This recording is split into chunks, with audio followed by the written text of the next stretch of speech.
Bonjour à tous et à toutes. Dans cette vidéo, je voudrais répondre à une question d'un internaute qui m'a posé et il m'a demandé voilà, quel est l'intérêt d'adhérer à une ACCA. Alors, il faut savoir qu'il y a plusieurs prérequis à savoir. Une ACCA, qu'est-ce que c'est? C'est une association communale de chasse agréée. Il ne peut y avoir qu'une seule AK par commune. C'est-à-dire que dans ta commune, tu as une ACCA, mais qu'une seule. Tu ne peux pas en avoir 30. Ensuite, ces ACCA sont régies par la loi 1901, faite par le sénateur Verdet. Ces ACCA sont les principaux vendeurs de cartes. Alors, pourquoi faut-il acheter une carte de chasse dans une ACCA? Ben, c'est simple.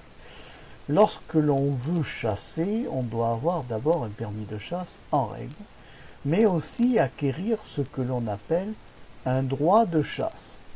Le droit de chasse a pour but de t'autoriser à chasser dans les terres qui sont regroupées dans la CCA.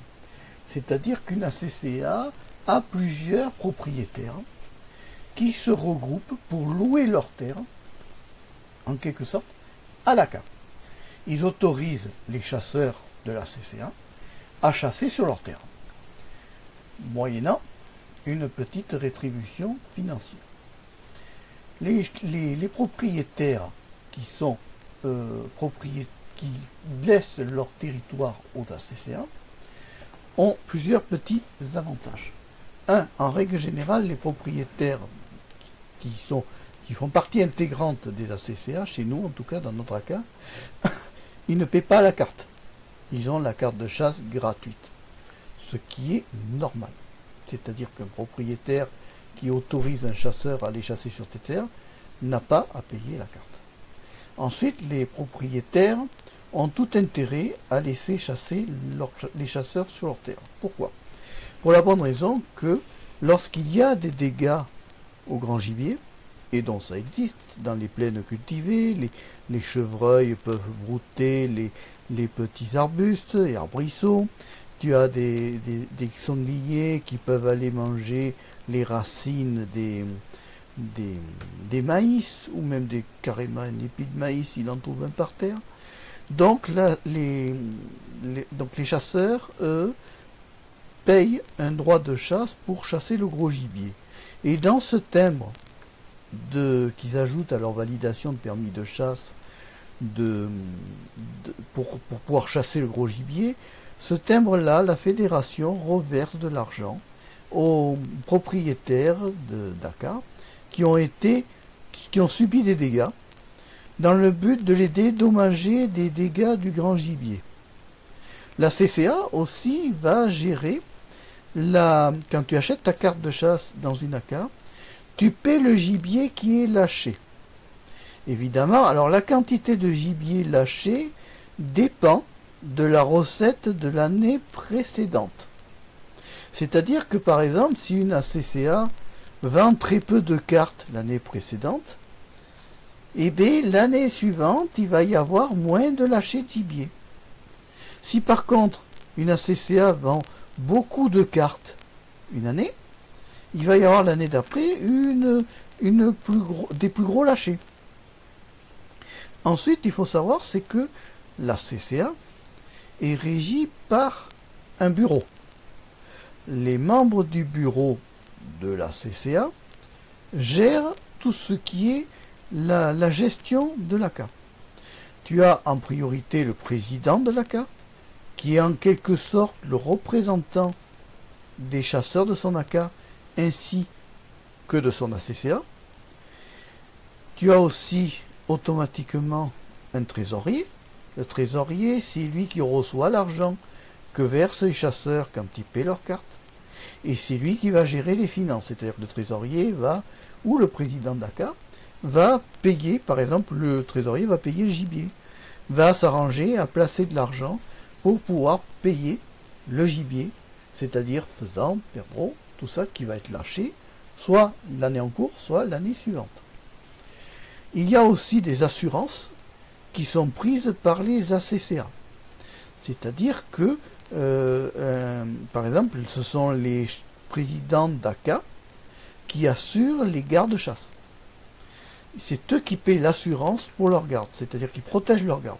Ils sont obligés, les présidents d'ACA, d'avoir des gardes-chasse dans leur territoire, et c'est dans ces cas-là, ils délèguent la surveillance de la CCA, du territoire de la CCA, au garde-chasse, qui doit faire assermenter.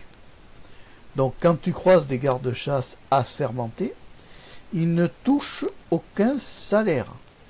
Un garde-chasse est un bénévole de la CCA. De même que le président d'ACA ne touche pas de salaire pour le travail qu'il fournit. Pas plus que le trésorier de la CCA touche de l'argent pour ce travail qu'il fournit. Tout ça est géré par des bénévoles. Il faut savoir que maintenant, il y a des formations faites par les fédérations pour les présidents de la CCA, mais aussi des formations pour les gardes-chasse, et aussi des formations, je crois, pour la trésorerie, je ne sais pas. Là, honnêtement, je ne sais pas. Je sais que de toutes les façons, dans une ACA, quand il y a une décision à prendre, le président fait une réunion générale, obligatoire. À ce moment-là, le président va demander aux membres du bureau, ainsi qu'aux gardes-chasse, et aussi qu'aux... Alors, les gardes-chasse aussi ne sont pas membres du bureau. On ne peut pas être, par exemple, dirigeant, président d'ACA et garde-chasse. C'est-à-dire quand, par exemple, il y a une réunion dans la CCA, tous les chasseurs de l'ACA sont convoqués à cette réunion, ils sont invités à venir se joindre, et ils prennent ensemble, en compagnie avec le président, la présidence du bureau de la CCA, les décisions qui vont permettre de gérer l'ACA l'année suivante. Alors évidemment, il y a des choses qui sont soumises dans les ACCA au vote. Ces votes sont là très démocratiques, c'est-à-dire qu'on fait voter les chasseurs pour des résolutions qu'ils accepteront d'appliquer l'année suivante. Les ACCA sont si tu veux, des associations communales de chasse agréées, ça on l'a déjà dit. Ce sont des gestionnaires de tout ce qui est à la fois le gibier lâché. Il faut savoir que quand on lâche du gibier, il est compté, c'est-à-dire que toutes les caisses qui sont livrées par le fabricant du gibier, en quelque sorte les leveurs des gibiers, les caisses sont empilées et elles sont comptées par les membres du bureau, et le garde-chasse contrôle que le comptage soit bon. À ce moment-là, le président d'ACA peut faire le chèque. Ce n'est l'argent que le président d'ACA verse à l'éleveur du gibier, c'est-à-dire à celui qui livre les animaux qui ont été achetés. L'argent vient directement de la trésorerie de la CCA et non des propres deniers du président. Le président n'a pas à payer de ses propres deniers le gibier. C'est la CCA, ce sont les recettes des cartes de chasse qui payent le gibier pour l'année en cours ainsi que l'année suivante. Ensuite, ce qu'il faut savoir, c'est que bon, les ACCA, donc on a dit qu'il n'y avait qu'une seule par commune. Il faut savoir que les ACCA ont aussi à l'intérieur, par exemple, le commettant. Il y a un commettant, c'est-à-dire le commettant est celui qui est le chef des gardes. Le chef de garde dans le sein de son ACCA. En règle générale, le commettant, c'est le président d'ACA. C'est le président de la CCA qui va diriger les gardes. Il a tout pouvoir sur les gardes. Il a le pouvoir de les nommer gardes-chasse, c'est-à-dire de remplir un papier où il délègue la surveillance de son ACA au garde-chasse. Il a le pouvoir de faire assermenter le garde-chasse, le président d'ACA, mais aussi la CCA a le pouvoir de virer un garde-chasse. C'est-à-dire qu'ils peuvent du jour au lendemain dire que si le garde ne leur plaît plus ou qu'il a fait des fautes graves, ça peut arriver pour un garde de faire des fautes graves, ou ne serait-ce que faire des erreurs pénales ou des choses comme ça, ou même une bêtise ailleurs que dans leur ACA, il peut, le président de la CCA, à tout moment, envoyer une lettre au procureur de la République en demandant la résiliation de l'assermentation du garde-chasse. À ce moment-là, qu'est-ce qui se passe? Le garde-chasse est convoqué au tribunal de grande instance, et devant le tribunal demande le retrait et accepte le retrait Oh, ça c'est infernal cet ordinateur. Donc accepte le retrait, parce que là j'ai l'ordinateur qui a bugué, tu vois, j'ai eu un écran noir, ce qui n'est pas sympathique. Donc accepte le retrait de la carte, et à ce moment-là, le garde-chasse n'a plus droit d'exercer son droit de garde-chasse.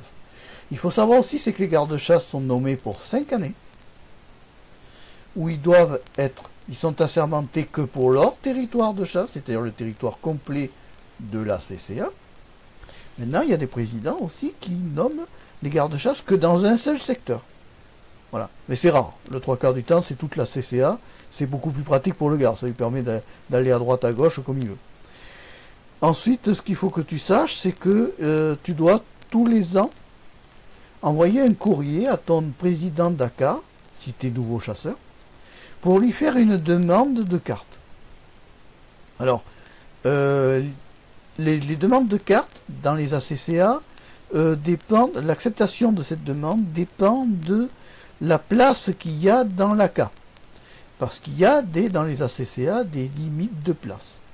À ce moment-là, si par exemple la fédération, tu demandes à ta fédération de ton secteur s'il y a de la place, dans quels sont des ACCA où il y a de la place, tu peux envoyer à ce moment-là une lettre au président et que lui, le président de la CCA, et c'est lui qui va dire oui ou non. C'est aussi simple que ça.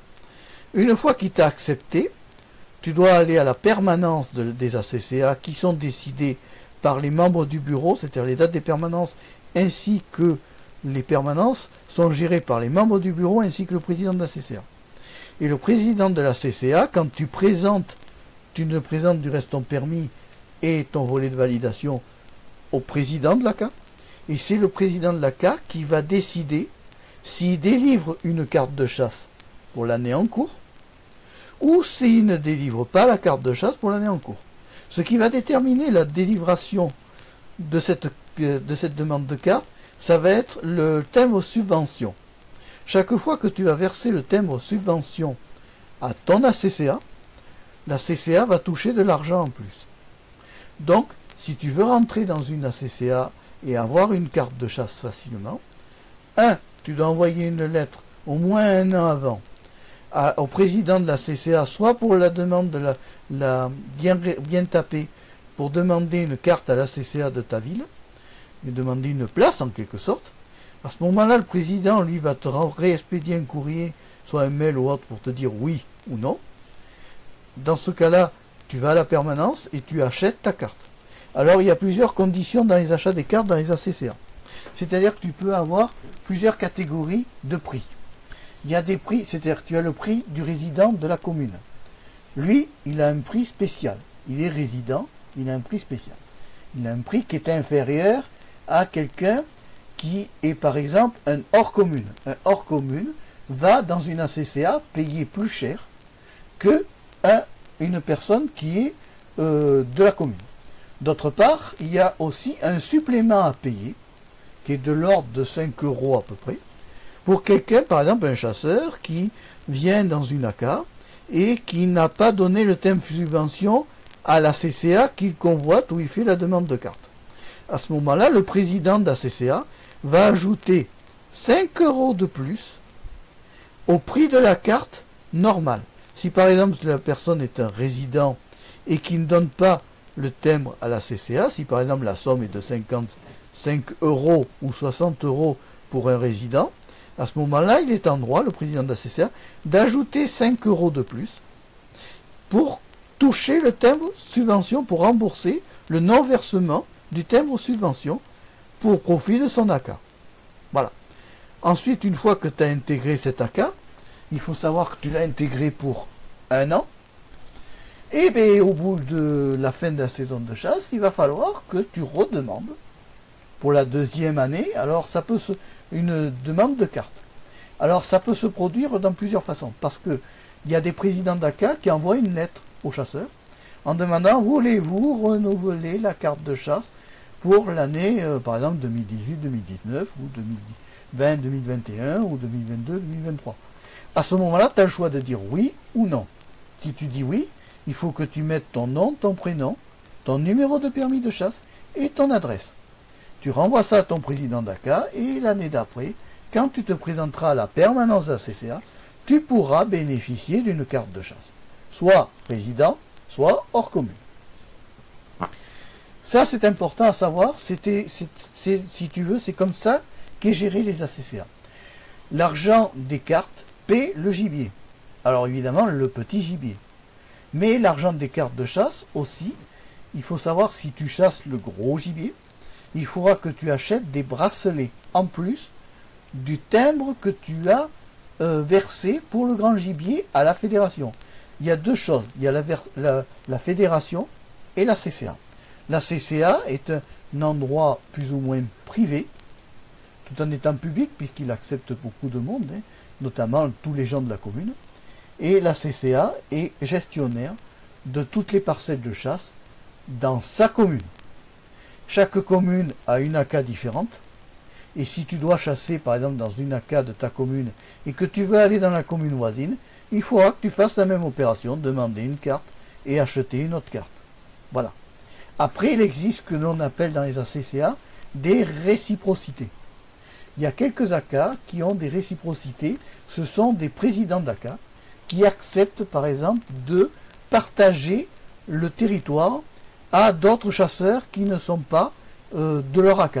Alors à ce moment-là, quand tu prends une carte dans une ACCA qui est dite réciprocitaire, tu pourras bénéficier d'aller chasser avec ta carte que tu as prise dans l'autre ACCA et vice-versa, les gens de l'autre ACCA, les autres chasseurs iront dans ton AK chassé. C'est ce qu'on appelle la réciprocité, ça existe dans certaines ACCA. Et après, il y a, en dehors de l'AK, il y a les associations intercommunales de chasse agréées. Là, c'est ce que je te dis, c'est entre plusieurs communes. Mais en moyenne générale, en France, nous avons majoritairement des associations communales de chasse agréées. ACCA. Voilà.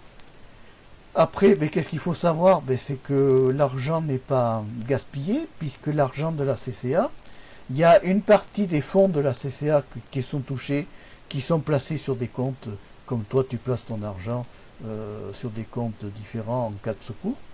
Parce que dans l'argent que touche la CCA, il y a des fois, certains présidents d'AK, dans le cours d'une battue par exemple, s'il y a eu un chien qui est mort d'un chasseur, et bien certains présidents d'AK paient le chien, le nouveau chien, au chasseur, ça fait partie de l'argent qui est utilisé pour les cartes.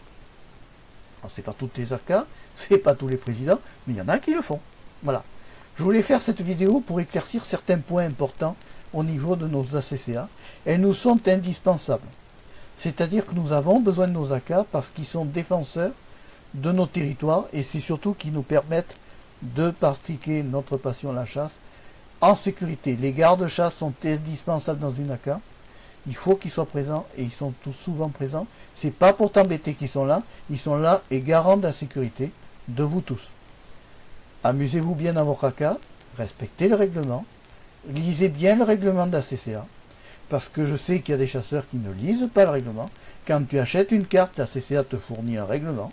Ce règlement est à lire bien en détail parce que bien souvent à l'intérieur, tu as ce qui est autorisé ou pas. Tu as des périodes de chasse qui sont communes aux arrêtés préfectoraux et aussi aux communes. Par exemple, un président d'AK peut décider de faire fermer le faisan un peu plus tôt que la date officielle. C'est son choix. C'est pour favoriser la reproduction des faisans. Il y a beaucoup de choses que les présidents d'AK peuvent faire. Bon, ça ferait trop long à expliquer en vidéo parce que là, c'est un gros dossier. Le président d'AK, c'est une fonction la plus importante. Les gardes-chasse, c'est très important parce ils sont là pour garant de la sécurité de vous tous, chasseurs ou non chasseurs. Voilà.